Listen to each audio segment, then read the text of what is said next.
Hello everyone. इधर तेहंग हांजिन को ढूंढ रहा होता है बट उसे नहीं मिल रही होती है। तभी वो जंगल में चला जाता है और ज़ोर ज़ोर से आवाज़ लगाता है, हांजिन हांजिन।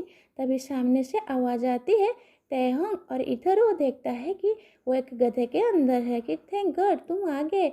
और इधर दोनों राहत की सांस लेते हैं और तेहंग हांजिन को हेल्प करता है कि चलो। और फिर पता लगता है कि उसके एंकल में चोट लगी हुई है। तभी एकदम से बिजली कड़कती है और बारिश होना स्टार्ट हो जाती है। तो इधर एक कुछ समय के लिए वॉच टावर में रुक जाते हैं और कॉल करके कह देते हैं कि उजू का ध्यान रखना अपने डाउनस्टेयर्स के नेबर्स को। तेहंग चेक करता है कि तुम्हारे पाँव पर क्या हुआ, दिखाओ तो सही कि थोड़ी सी एंकल पर मोच आई है और मेरे नी पर लगी है। वो फूंक मारता है तो हांजिन दर्द के मारे करा उठती है। तो इधर दोनों एक दूसरे को देख रहे होते हैं। फिर तेहंग बोलता है हम हॉस्पिटल चलेंगे बाद में, कि नहीं नहीं इतना कुछ सीरियस नहीं है। तभी हांजिन बोलती है थैंक यू मेरे को ढूंढने आने के लिए, मैं काफ़ी डर गई थी पर जब आपकी आवाज़ सुनी तो मुझे अच्छा लगा। कि वो तो तुम अपने ट्रस्ट एनिमी की आवाज़ सुन लेती तो भी अच्छा लगता क्योंकि तुम वहाँ पर फंसी हुई थी। कि तुम एक सिंपल थैंक यू नहीं ले सकते क्या, इमोशनल मोमेंट को लास्ट ही नहीं करने देते। और इधर दोनों स्माइल करते रहते हैं। और फिर हांजिन बोलती है तुमको तो रेनी डेज पसंद नहीं है ना, तो तुम काफ़ी भीग गए हो। कि नहीं मुझे एक्सीडेंट पसंद नहीं है, भीगने से मुझे कोई प्रॉब्लम नहीं है। कि तुम हेट क्यों करते हो, कि मेरी ज़िंदगी तुम्हारी अपोजिट रही है। जब तुम्हारे लिए बारिश होती थी तो तुम्हारी सिस्टर आती थी, तुम्हारा ध्यान रखती थी। मेरी ज़िंदगी के अंदर जब बारिश आती थी तो मैं किसी का वेट करता था बट वो कभी नहीं आया। मैं हमेशा एक्सपेक्ट करता था क्योंकि मैं इनोसेंट था, एक अच्छा भाई नहीं बन पाया। चलो वापस से चलते हैं, बारिश रुक गई है। तो इधर हांजिन बोलती है मैं आऊँगी। कि क्या, कि मैं प्रॉमिस नहीं कर सकती हर टाइम, पर जब भी बारिश होगी तुम्हें मेरी नीडी होगी तो कल करना, मैं ज़रूर आऊँगी, तुम्हारी अम्ब्रेला बनूंगी। और इधर तेहंग उसे निहार रहा होता है और उसे देखता रहता है। अब उसे पिक पैक करके लेके जा रहा होता है। तो तेहंग बोलता है ये मत बोलना कि मैं भारी तो नहीं हूँ, ये काफ़ी पीछे हो जाएगा। बाय द वे तुम्हें खाना खाना चाहिए ढंग से, कि तुम बिल्कुल वेट नहीं हो, हवा आएगी तो उसमें तुम उड़ जाओगे। और ऐसे हाथ मत हिलाओ, मैं अभी गिरा दूंगा तुमको। कि नहीं नहीं सॉरी। और फिर हांजिन पूछती है क्या हम फ्रेंड्स हैं। फ्रेंड्स फ्रेंड्स ऐसे लड़ाई करते हैं और फिर बाद में मेकअप कर लेते हैं, ये हम फैमिली है कि नहीं, क्या हम उससे भी ज़्यादा क्लोज है क्या। कि नहीं, कि ठीक है फिर मुझे नीचे उतार दो, पर फ्रेंड्स भी नहीं है तो मुझे क्यों उठा के लेके जा रहे हो। कि ठीक है पर फ्रेंड्स है। पर इधर दोनों स्माइल करते करते चल रहे होते हैं। और इधर हांजिन बोलती है मैं बेबी उज्जू को काफ़ी मिस कर रही हूँ। और इधर ये डाउनस्टेयर्स नेबर के पास में आ जाते हैं और उनको कहते हैं कि हम वापस से घर जा रहे हैं, सॉरी हमने आपको इतना अटेंशन दी कि आप कैसे जाओगे, कि हमने टैक्सी बुक कर दी है। और इधर वो टैक्सी में जा रहे होते हैं। इधर तेहंग उजू को आसपास की दुनिया दिखा रहा होता है कि देखो वहाँ पर लाइट है, और ऐसे करके बच्चे को एंगेज कर रहा होता है। और हांजिन तेहंग के बारे में सोच रही होती है। टैक्सी से उतर के घर पे आ जाते हैं। इधर तेहंग बोलता है कि हमको हॉस्पिटल चलना चाहिए। कि नहीं, इमरजेंसी के अंदर काफ़ी रुपए लग जाएंगे, अब हम एक दूसरे से फॉर्मेलिटी के साथ में बात नहीं करेंगे, ठीक है।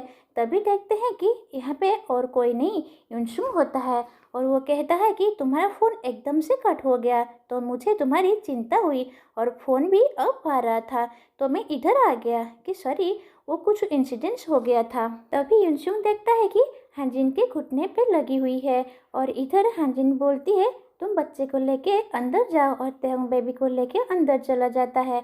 और ऊपर से देख रहा होता है कि ये दोनों क्या बातें कर रहे हैं, पता नहीं यहाँ पे एकदम से आ गया है। तभी वो एकदम से मुड़ के देखता है कि ये दोनों तो चले गए।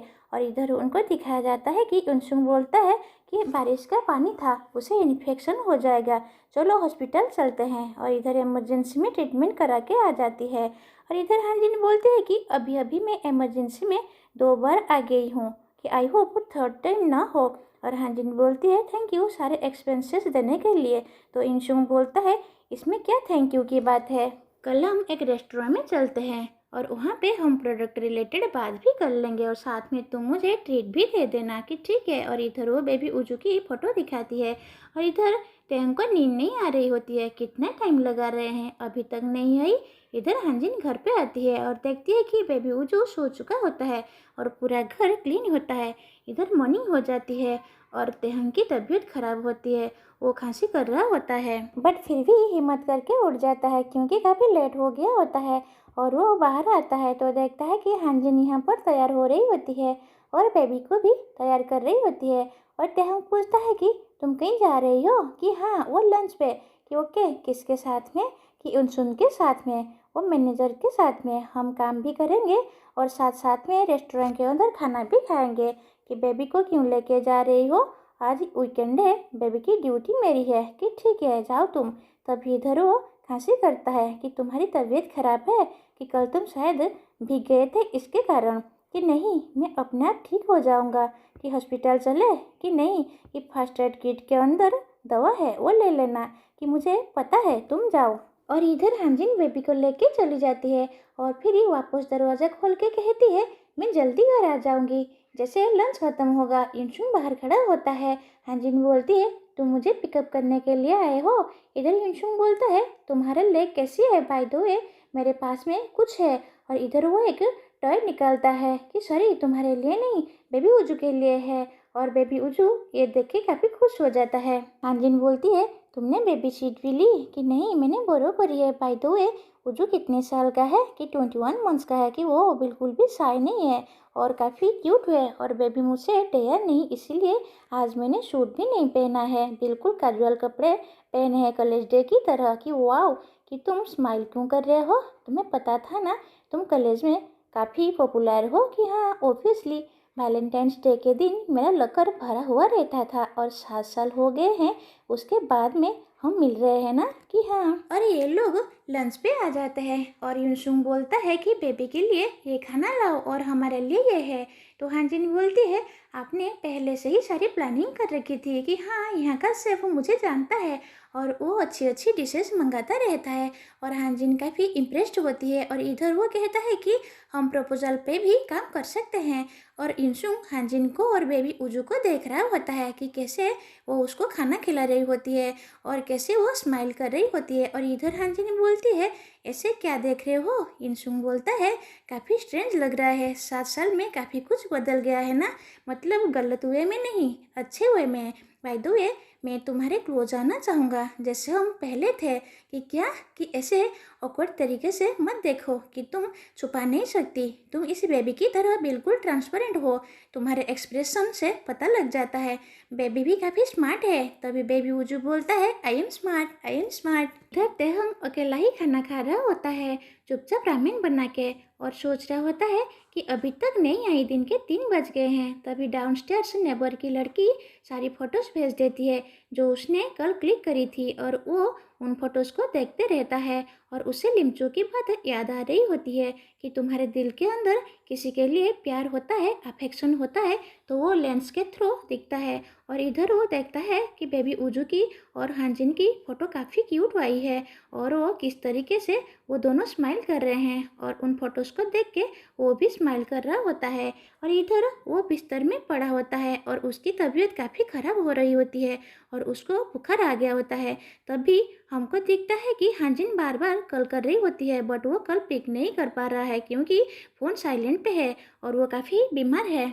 इधर हांजिन काफ़ी टेंशन में होती है कि फ़ोन क्यों नहीं उठा रहा है। इंसुंग डेजर्ट की प्लेसेस चेक कर रहा होता है कि कहाँ पे बेबी के रिलेटेड अच्छी स्वीट डिशेस मिलेगी। तभी यहाँ पे हांजिन आ जाती है और इंसुंग बोलता है कि ये तुम्हारी तरह दिखता है, तुम भी काफ़ी क्यूट थी ना, एज ए किडी, और राउंड राउंड आँखें। कि बेबी तो सारे क्यूट होते हैं। तो इंसुंग बोलता है, हाँ, मैं भी काफ़ी क्यूट था और काफ़ी हैंडसम भी। और इधर दोनों स्माइल करते हैं। हांजिन बोलती है, अब मैं समझ रही हूँ कैसे स्टोरी की ज़रूरत है एक रेस्टोरेंट के अंदर कंसेप्ट डायरेक्शन के लिए, ताकि लोग अच्छे तरीके से कनेक्ट कर सके। कि ठीक है, बाय द वे, मैं एक डेजर्ट प्लेस भी देखी है, वहाँ पे चलना चाहोगी? तो हांजिन कुछ नहीं बोलती। तो इंसुंग बोलता है, क्या हुआ? कि वो मेरा इन लोग फ़ोन नहीं अटेंड कर रहा है और मुझे लग रहा है कि वो शायद बीमार भी है, तो मुझे वहाँ पे जाना होगा। और और हमको दिखाया जाता है कि तेहंग हमेशा बारिश के बाद बीमार होता है क्योंकि उसे लोनली फील होता है और कोई उसकी केयर नहीं करता। बचपन से जब भी ये बीमार होता है तो अपने आप 2-3 दिन के बाद ठीक हो जाता है और इधर तेहंग को एकदम से होश आता है और रात हो गई होती है। तभी वो उठता है कि हाँ अब थोड़ा ठीक लग रहा है, कि तभी वो साइड में देखता है कि वहाँ पे हांजिन बैठी है और उसे भी नींद आ गई है और उसके साइड में फीवर कम करने के लिए पानी और पट्टी रखी होती है और इधर वो उसे प्यार भरी नज़रों से देख रहा होता है। तभी हांजिन की नींद एकदम से खुलती है और वो कहती है, तुम ठीक हो? तुम्हें काफ़ी तेज बुखार था, मैं तो एम्बुलेंस को बुलाने वाली थी, हॉस्पिटल चलना चाहोगे? तो इधर तेहंग बोलता है, तुम इतनी लेट क्यों थी? तुमको पता है ना मुझे किसी के लिए वेट करना पसंद नहीं है। हांजिन आई लाइक यू, इसीलिए मैं बार बार तुम्हारे लिए वेट करता रहता हूँ। और ये दोनों एक दूसरे को देख रहे होते हैं एंड इसी के साथ आज की एपिसोड यहीं पर ख़त्म होता है।